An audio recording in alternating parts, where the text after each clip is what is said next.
A young man stands before the people who once removed him from their lives. They do not recognize him. They remember a frightened brother whom they left in the darkness of a well.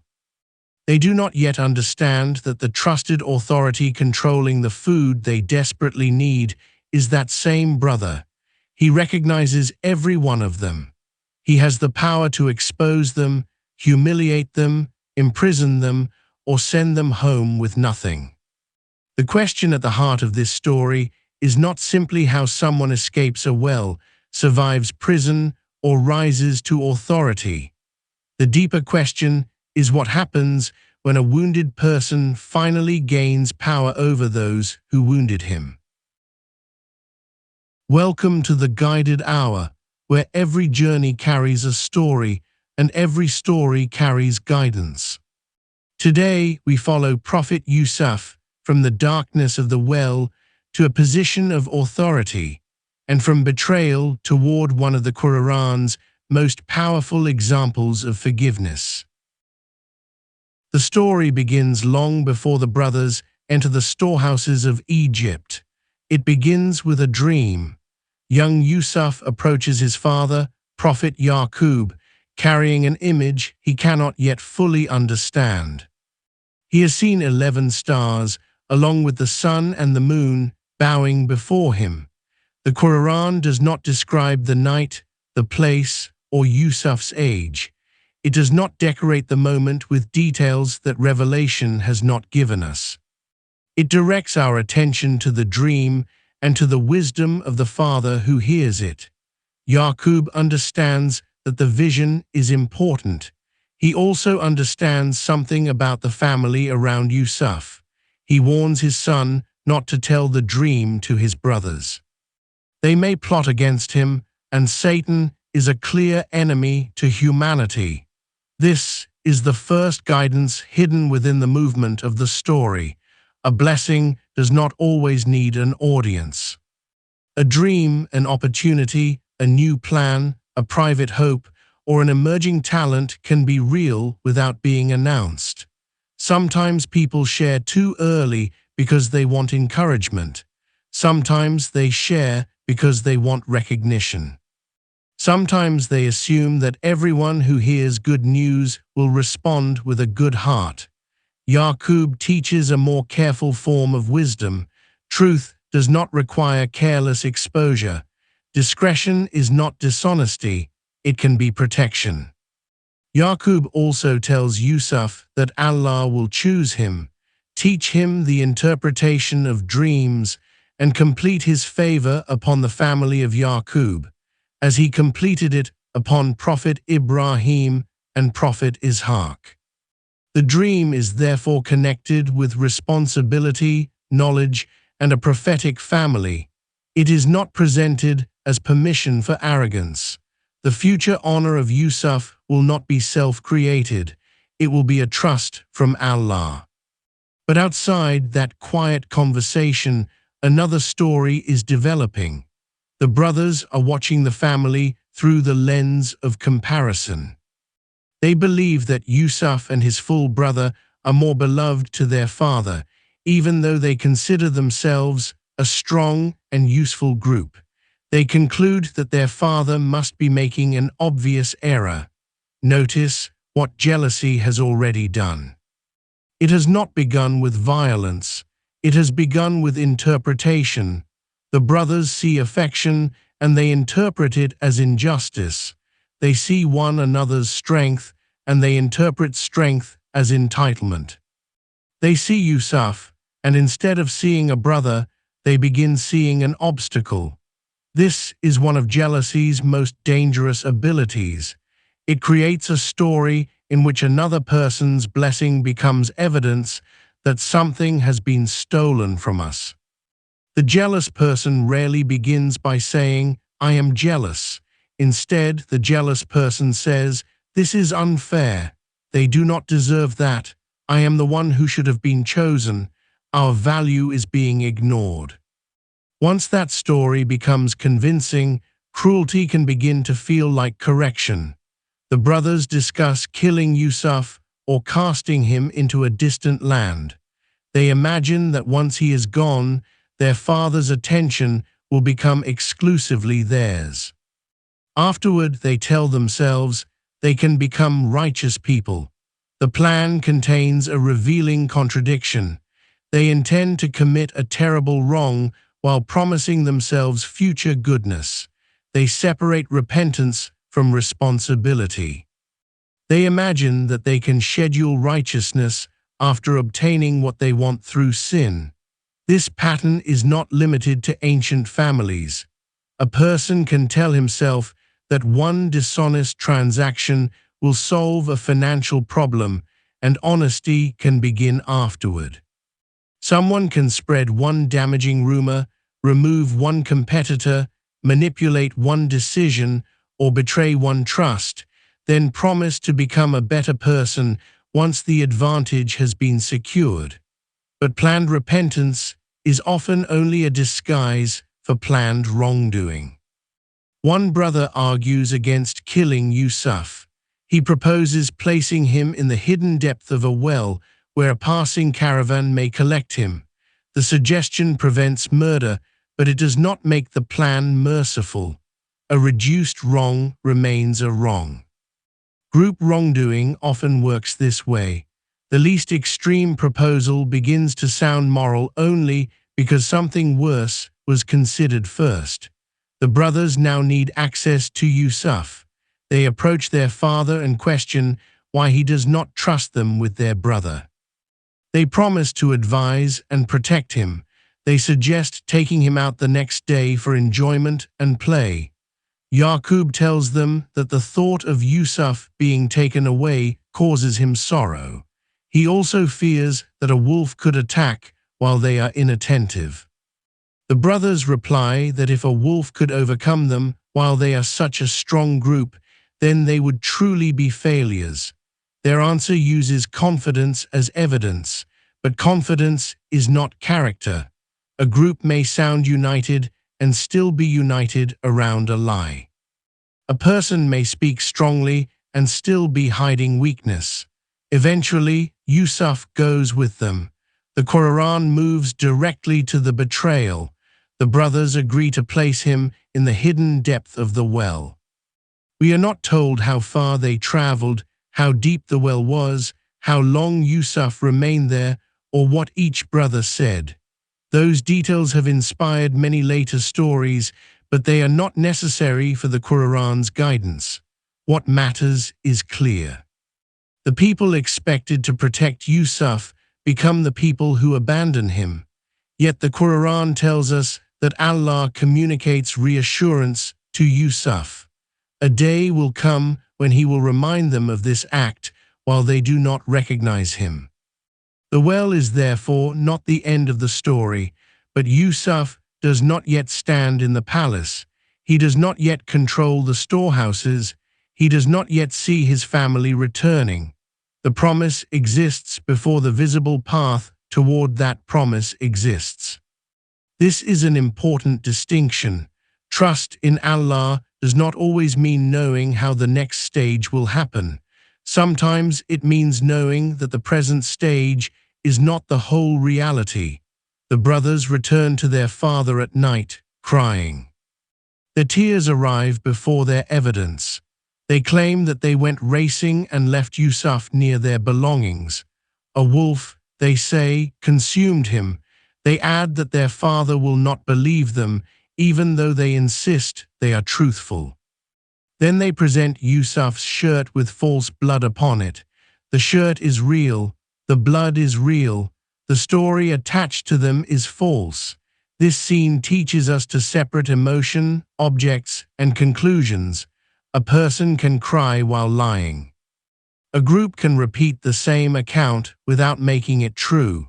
A piece of physical evidence can be genuine while being used to support a false interpretation. Yaqub does not accept the story merely because his sons appear distressed. He tells them that their own souls have made a terrible matter seem acceptable to them. Then he speaks of beautiful patience and seeks the help of Allah against what they describe. Beautiful patience does not mean that Yaqub feels no grief. Later in the story, the Quran will show the depth of his sorrow. Beautiful patience does not mean that he believes the false account. He identifies it as something their souls have made attractive. Beautiful patience means that grief does not force him to surrender his relationship with Allah, abandon moral clarity, or respond with uncontrolled wrongdoing. There are moments when people misunderstand patience as silence before abuse, denial of evidence, or refusal to act. But Yaqub's response contains both patience and discernment. He does not pretend that the story makes sense. He does not call deception truth. He turns toward Allah while holding the brothers responsible for the account they have given. Far from the family home, a caravan reaches the well. A water drawer lowers his bucket and discovers Yusuf. The man announces that there is a boy. The people conceal Yusuf as merchandise. The Quran tells us that Allah knows what they are doing. Yusuf is then sold for a small price, only a few coins. Those handling the transaction assign little value to him. Human beings often confuse price with worth. A person can be underestimated by an employer, ignored by a community, dismissed by an institution, or judged by a temporary condition. None of these judgments can define the full value known to Allah. The people who sell Yusuf see a young person they can exchange. They do not see the future interpreter of the king's dream. They do not see the guardian of the storehouses. They do not see the leader whose planning will help protect a population during famine. The transaction reveals their perception, not Yusuf's value. A powerful man in Egypt purchases him and tells his wife to treat him well. Perhaps, he says, Yusuf may benefit them or they may adopt him. The Quran then draws our attention beyond the intentions of the purchaser. Through these events, Allah establishes Yusuf in the land and prepares to teach him the interpretation of events and dreams. The people participating in the story have limited plans. The brothers plan removal. The caravan plans profit. The purchaser plans household benefit, but none of them controls the entire movement of the story. This does not excuse their choices. It reveals the limits of their control. Someone may wrong another person and still fail to determine that person's final destination. Someone may close one door and unknowingly become part of a path toward another. This is not a promise that every worldly injustice will produce visible authority, wealth, or public success. The Quran does not teach that every abandoned person will become a national leader. It teaches that wrongdoing does not place the wrongdoer outside the authority of Allah. As Yusuf reaches maturity, Allah grants him judgment and knowledge. The story now enters a different kind of danger. The threat is no longer a group of jealous brothers in an open landscape. It is temptation behind closed doors, the woman in whose house Yusuf lives attempts to seduce him. She closes the doors and calls him toward what she wants. The Quran presents the moral reality clearly without unnecessary adult detail. Yusuf seeks refuge in Allah. He recognizes the trust within the household and refuses wrongdoing. The Quran emphasizes that Allah turns evil and indecency away from him and identifies Yusuf as one of his chosen and sincere servants. This moment reveals the structure of integrity. Yusuf is away from his father. He is away from the family that raised him. He is in a private place. The doors are closed. The person pressuring him holds power within the household. Wrongdoing is available. Secrecy appears possible. Refusal may carry consequences. Integrity is not merely choosing good when goodness is easy, visible, rewarded, and socially protected. Integrity is choosing obedience when disobedience has privacy, pressure, opportunity, and promised advantage. Many modern temptations arrive through doors that appear closed: a private message, a hidden account, an undisclosed financial arrangement, a secret relationship, a file no one is expected to inspect, a decision made without witnesses. The story of Yusuf directs attention to the truth that a closed human door is not a place outside the knowledge of Allah. Yusuf moves toward the exit. The woman follows. They race toward the door, and his shirt is torn from behind. At the doorway, they encounter her husband. The woman immediately changes the frame of the event. She accuses Yusuf and suggests punishment. Yusuf states that she attempted to seduce him. A witness from her household proposes a method for evaluating the evidence. If the shirt was torn from the front, her claim would be supported. If it was torn from behind, Yusuf's account would be supported. The shirt is torn from behind. The evidence reveals that Yusuf was moving away. Earlier, a shirt was used by the brothers to support a lie. Now a shirt becomes evidence that exposes a lie. Later, another shirt will be connected with healing and reunion. The same kind of object moves through betrayal, vindication, and restoration. The husband recognizes the evidence. The woman is instructed to seek forgiveness, and Yusuf is told to leave the matter. But private misconduct rarely remains private when a powerful household attempts to contain it without repairing its moral cause. Women in the city begin discussing the event. They criticize the woman for attempting to seduce the young man in her household. She hears their comments and invites them to a gathering. She gives each woman a knife and calls for Yusuf to appear before them. When they see him, they are so astonished that they cut their hands without intending to. The scene is not included merely to describe physical appearance. The Quran is showing how quickly people who criticized someone from a distance can become overwhelmed when placed inside a similar test. It is easy to speak about another person's failure while imagining that we would be immune. It is easy to condemn someone's temptation while never examining our own. The woman now declares that this is the person for whom they blamed her. She openly admits that she attempted to seduce him. She threatens that if he does not comply, he will be imprisoned and humiliated. The pressure is no longer private. It has become social, public, and institutional. Yusuf is not simply resisting one invitation. He is facing a network of pressure supported by people with influence. He turns to Allah and says that prison is preferable to what they are inviting him toward. He asks for protection from their plan. This dua does not romanticize prison. Yusuf is choosing between two harms. One threatens his freedom.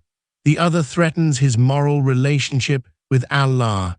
He recognizes that preserving the soul can require accepting a worldly cost. This is not permission to seek suffering. It is recognition that some compromises cost more than the punishment imposed for refusing them.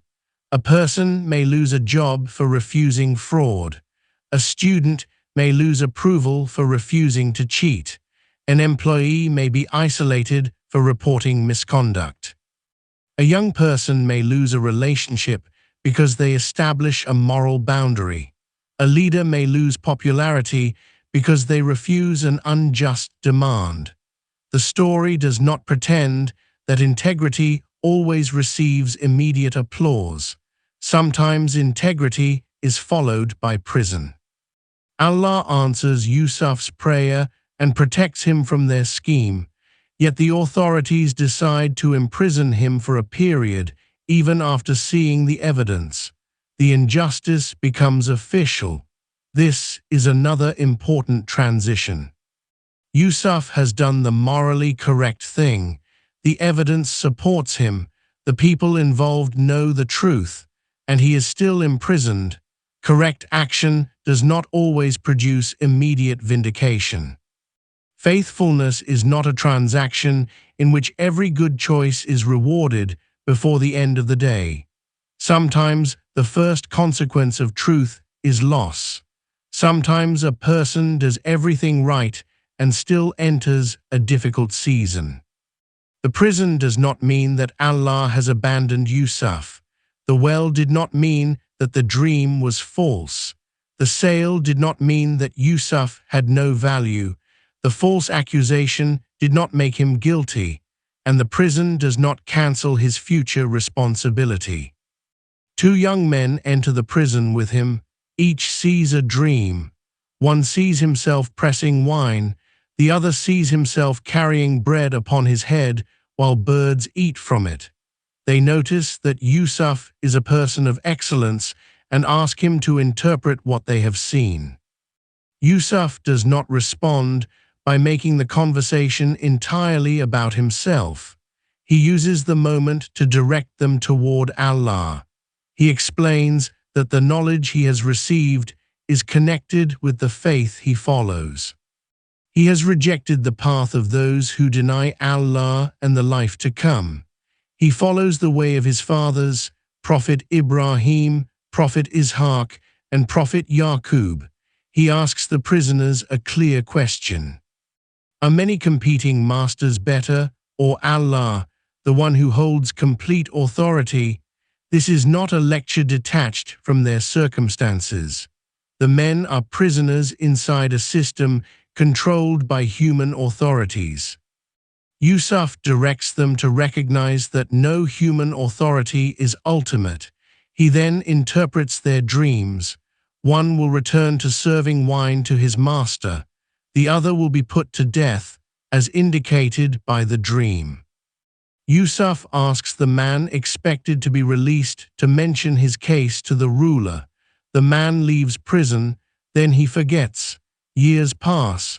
The Quran does not tell us how Yusuf spent every day. It does not provide fictional conversations, a prison routine, or invented speeches. It leaves us with the weight of delay. Yusuf had a possible connection to freedom. That connection disappeared. Many people can endure a crisis more easily than an indefinite delay. A crisis demands immediate action. A delay demands repeated endurance. It is one thing to remain patient for an hour when the end is known. It is another to live without a visible date for change.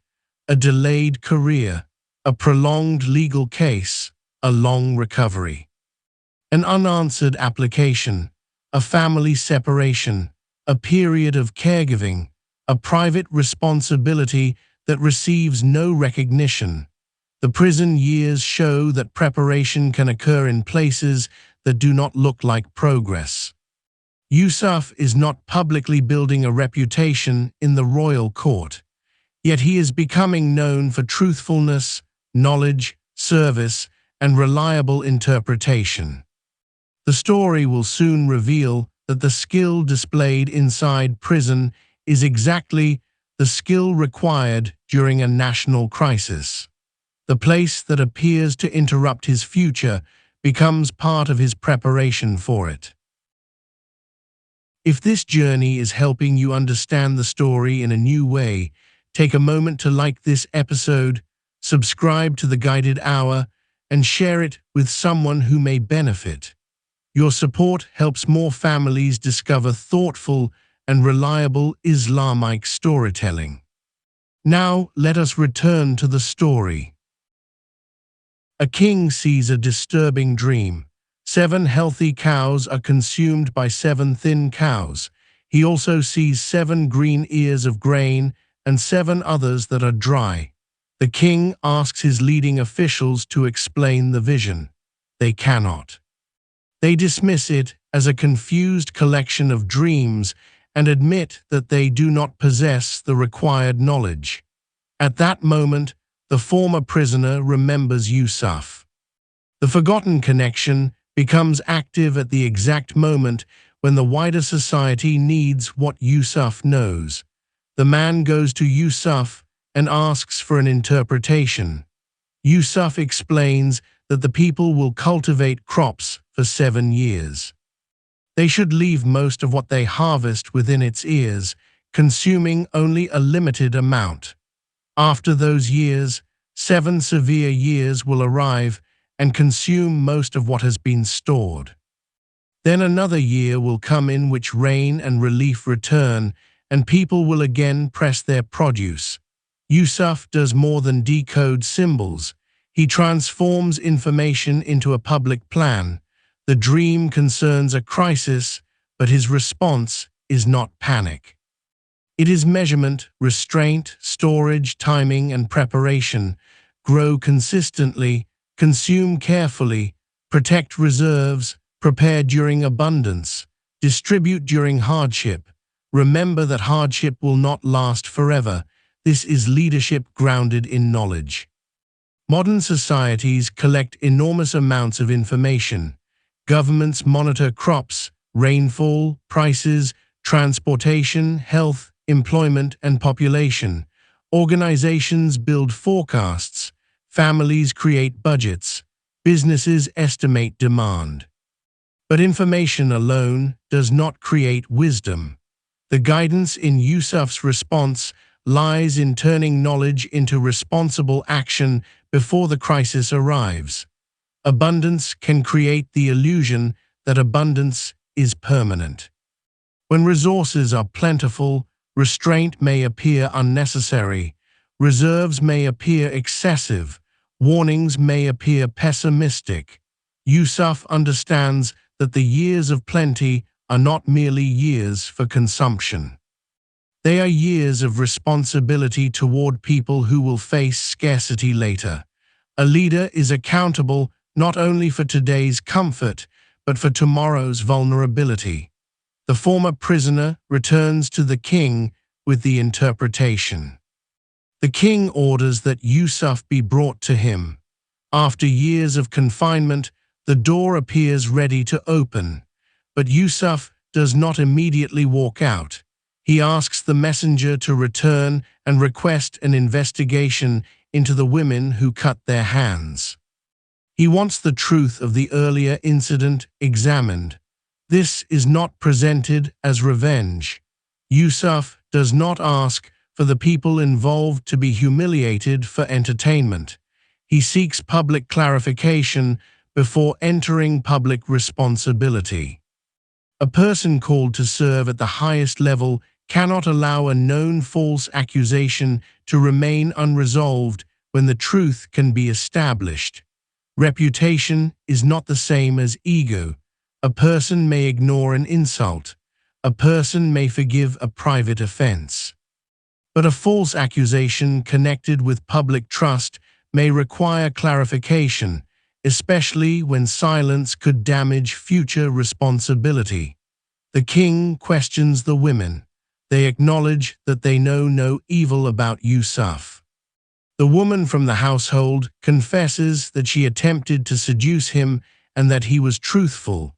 The truth that was known privately is now stated publicly. Yusuf's freedom will not depend upon pretending the past never happened. The record is corrected. The king then brings Yusuf near and speaks with him. He announces that Yusuf will have an established and trusted position. Yusuf requests responsibility over the storehouses of the land, explaining that he is a knowledgeable guardian. This request is not empty ambition. The country faces a specific future crisis. Yusuf has specific knowledge. He also possesses the character required to protect what belongs to the public.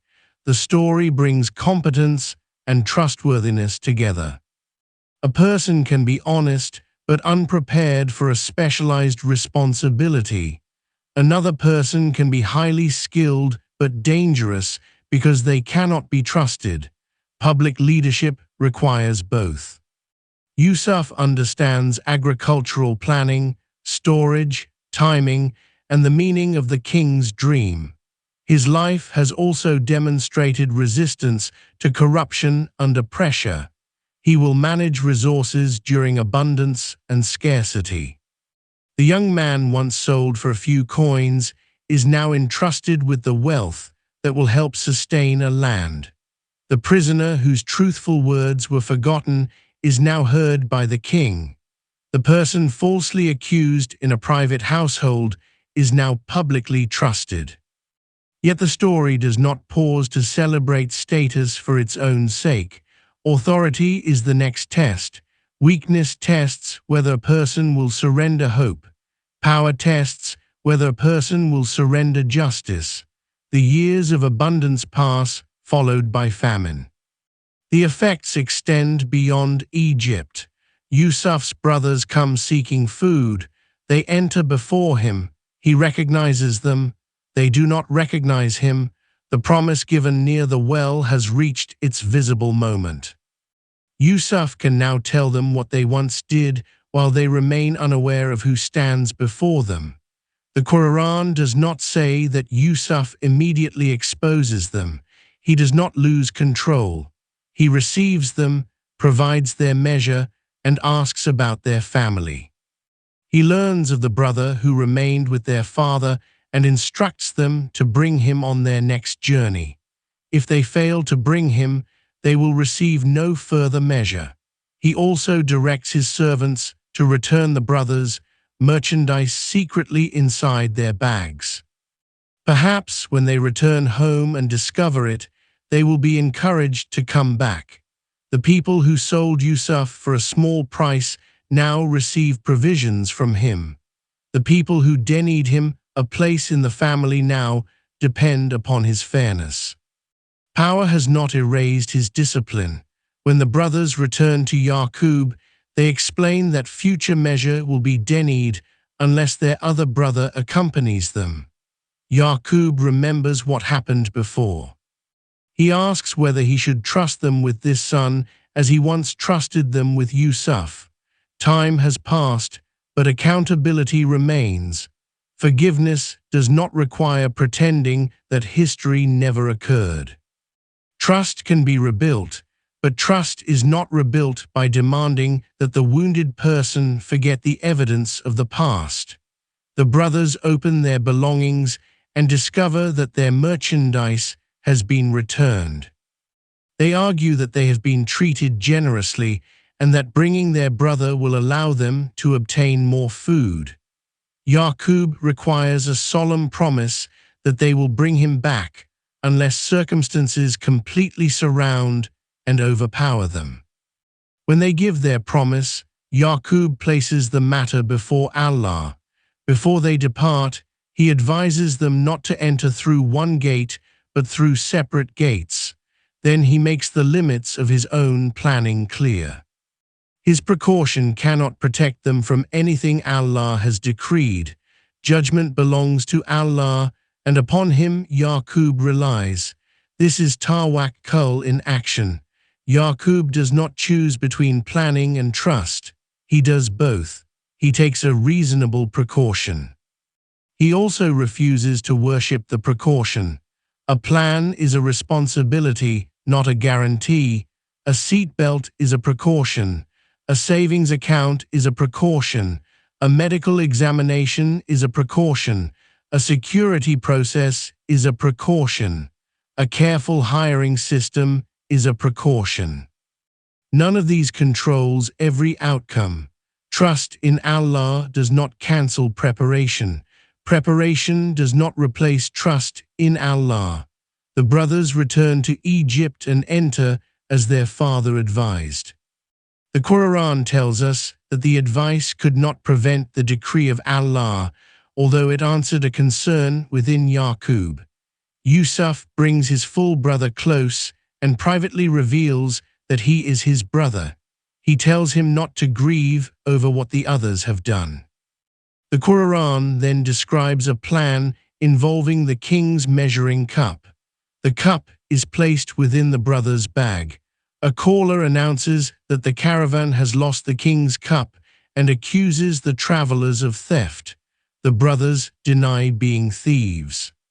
They are asked what the penalty should be if the cup is found among their belongings. They answer according to their own standard that the person in whose bag it is found should be held as the penalty. The search begins with the other bags before the cup is brought from the full brother's bag. The Quran states that Allah enabled this plan for Yusuf. Under the king's law, he could not otherwise have retained his brother unless Allah willed. The text gives us the event and its legal function. It does not require us to invent hidden conversations or details beyond what revelation establishes. The brothers react by distancing themselves from the accused brother. They claim that if he has stolen, a brother of his committed theft before. They are speaking about Yusuf without recognizing Yusuf. The old pattern appears again. When pressure arrives, they protect themselves by damaging the reputation of an absent brother. Yusuf keeps his response within himself. He does not reveal his identity. The brothers plead with him. They explain that the young man has an elderly father and ask that one of them be taken in his place.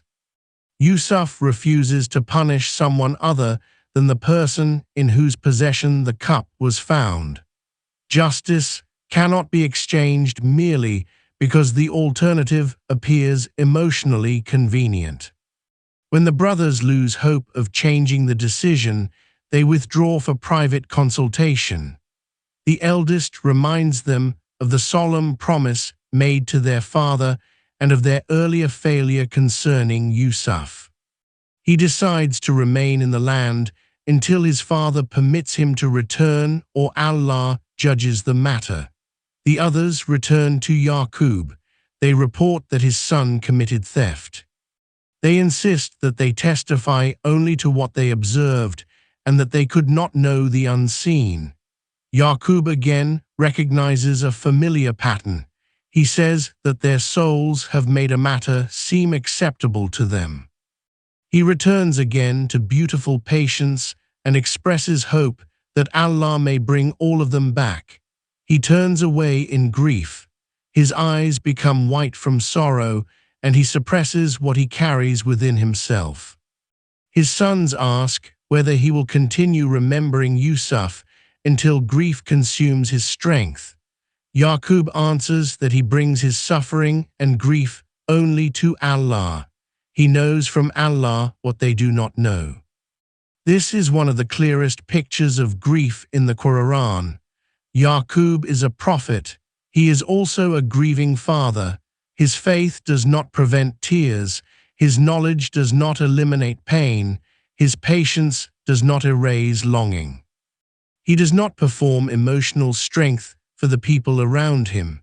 He turns his complaint toward Allah. There is a difference between complaining about Allah and bringing one's complaint to Allah. Yaqub does not accuse Allah of injustice. He does not sever his worship. He does not declare that hope is meaningless. He tells his sons to go and search for Yusuf and his brother. He commands them not to despair of relief from Allah. Years have passed. The blood-stained shirt was brought long ago. Yusuf was sold, transporting, falsely accused, imprisoned, released, and placed in authority. Yaqub has seen none of this, yet he refuses to turn incomplete information into hopeless certainty. Despair says, "I cannot see a path, therefore no path exists." Faith says, "I cannot see the path, but my sight does not define the limits of Allah's power." This does not mean that every missing person will return or every worldly loss will be reversed in the form we desire. It means that despair is not knowledge. The sons return to Egypt in hardship. They admit that suffering has touched them and their family. They bring poor quality goods and ask for a full measure, appealing to generosity. The powerful official before them finally asks whether they remember what they did to Yusuf and his brother when they were ignorant. The question breaks through the distance of years. They ask whether he is truly Yusuf. He confirms his identity and identifies the brother beside him. Then he directs their attention toward Allah. Allah has favored them. Whoever remains conscious of Allah and practices patience should know that Allah does not allow the reward of those who do good to be lost. The brothers confess. They acknowledge that Allah has favored Yusuf over them and that they were wrong. This is Tawbah beginning with truth. They do not say that they were misunderstood. They do not blame their father. They do not claim that Yusuf caused their jealousy. They do not argue that they were young, pressured, or emotionally neglected. They acknowledge wrongdoing. Yusuf now has the power to define the next moment. He could retell every injury. He could describe the well. He could mention the sale. He could recount the years of separation. He could expose them publicly. Instead, he tells them that there will be no reproach against them that day. He asks Allah to forgive them, for Allah is the most merciful of those who show mercy. Forgiveness here is not weakness. Yusuf is not trapped in the well. He is not dependent upon his brothers. He is not bargaining for acceptance. He forgives from a position of strength. This makes the moment one of the story's greatest tests. The well tested whether he could retain hope. The closed doors tested whether he could retain purity. The prison tested whether he could retain service. Authority tested whether he could retain justice. The return of his brothers tests whether he can retain mercy. Many people imagine that success proves character. But success may only reveal character. When a person has no power, they may appear peaceful because retaliation is impossible. When power arrives, the heart becomes visible. Does the person become the kind of authority they once feared? Do they use truth to heal or to humiliate? Do they demand that others experience the same pain? Do they protect justice while refusing revenge? Yusuf does not deny the crime. He names it. He asks whether they remember what they did. The brothers admit it. Then he releases reproach. Healthy forgiveness does not require rewriting wrongdoing as acceptable. It begins with moral clarity. Yusuf gives them his shirt and instructs them to place it over their father's face. He tells them that Yaqub's sight will return. He asks them to bring the entire family. As the caravan begins its journey, Yaqub tells those around him that he can sense Yusuf. The people near him assume that his old longing has returned. Then the bearer of good news arrives. The shirt is placed over Yaqub's face, and his sight returns. The shirt has completed its journey through the story. A shirt carried false blood when the brothers tried to prove that Yusuf was gone. A torn shirt became evidence that he was innocent. Now a shirt accompanies the news that he is alive. An object connected with deception becomes connected with truth. An object connected with separation becomes connected with reunion. The past has not been erased. Its meaning has been transformed. The brothers ask their father to seek forgiveness for them. Yaqub tells them that he will ask his Lord to forgive them. The family then travels to Egypt. Yusuf welcomes his parents and tells the family to enter safely by the will of Allah. He raises his parents to a place of honor.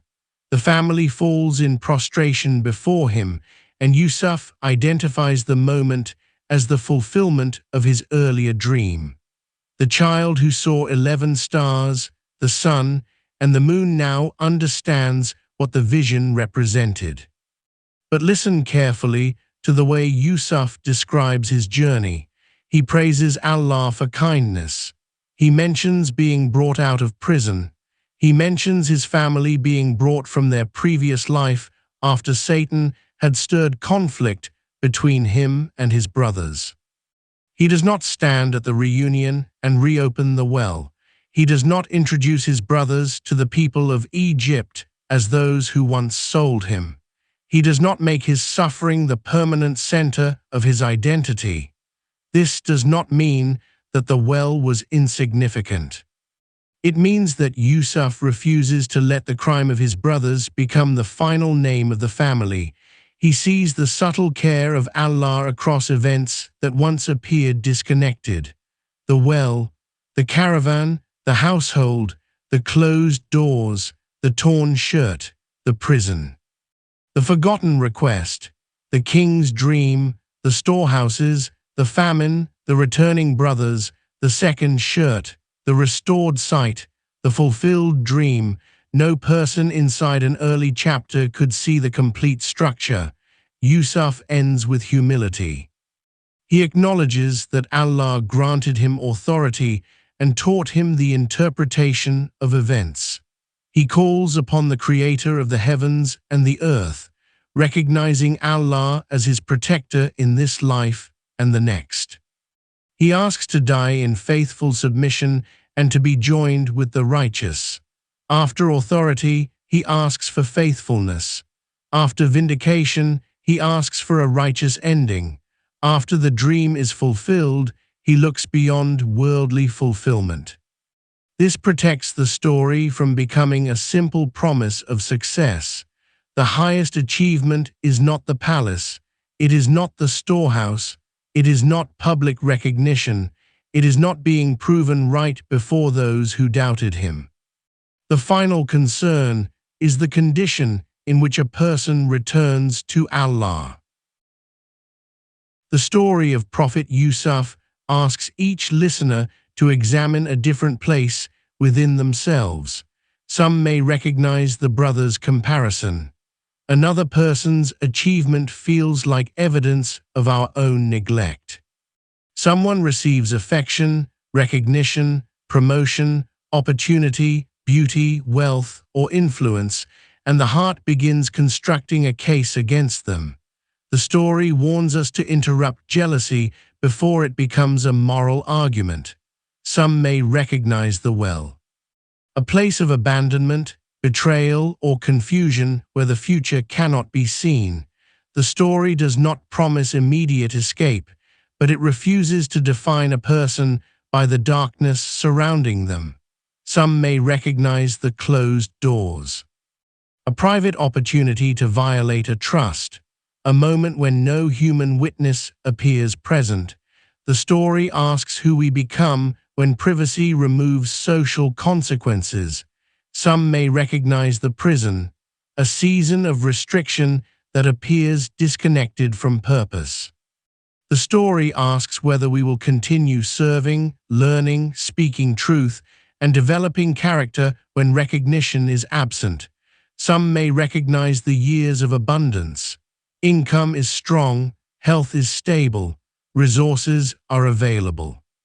The story asks whether comfort will become consumption or preparation for responsibility. Some may recognize the storehouses, a position of leadership in which other people depend upon our honesty, competence, foresight, and restraint. The story asks whether we sought authority for status or accepted it as service. Some may recognize the brothers standing before Yusuf, the moment when an old wrong can no longer be denied. The story asks whether we will defend ourselves again or finally speak the truth. And some may recognize Yusuf standing before those brothers, the moment when retaliation is possible. The story asks whether power will make us resemble the people who harmed us or reveal that the suffering developed something better within us. The Quran preserves this story not merely so that we will admire Yusuf. It invites us to examine the stories we tell ourselves, the jealous story, the hopeless story, the story that says private wrongdoing does not matter, the story that says delay means abandonment, the story that says power is permission. The story that says forgiveness requires pretending nothing happened. Yusuf's journey corrects each one. Jealousy is not justice. Darkness is not the whole future. Privacy is not invisibility. Delay is not meaninglessness. Authority is not ownership. Forgiveness is not denial, and grief is not despair. The first image was a dream whose meaning could not yet be seen. The final image is a family gathered after years of separation. Between those two images lies a road no human character could have designed. A well that appeared to end the future became part of the path beyond the family home. A prison that appeared to erase Yusuf from society became the place where his knowledge was remembered. A famine that threatened entire communities became the event that brought the brothers back. The story does not tell us that suffering is good because it hurts. It teaches that suffering does not prevent Allah from bringing guidance, responsibility, correction, or mercy through what follows. Perhaps the most powerful transformation is not that Yusuf moved from the well to authority. It is that when the people who left him in the well stood before him, the well no longer controlled his character. He remembered the truth. He required acknowledgement. He protected justice. Then he chose mercy. The strongest person in the final scene is not simply the one who controls the storehouses. It is the one who can hold power without becoming cruel. It is the one who can remember without living for revenge. It is the one who can name the wound without making the wound their identity. It is the one who can see the fulfillment of a dream and still ask Allah for a faithful ending. You have been listening to The Guided Hour, where every journey carries a story and every story carries guidance. Until our next journey, may Allah increase us in beneficial knowledge and guide us toward what is true.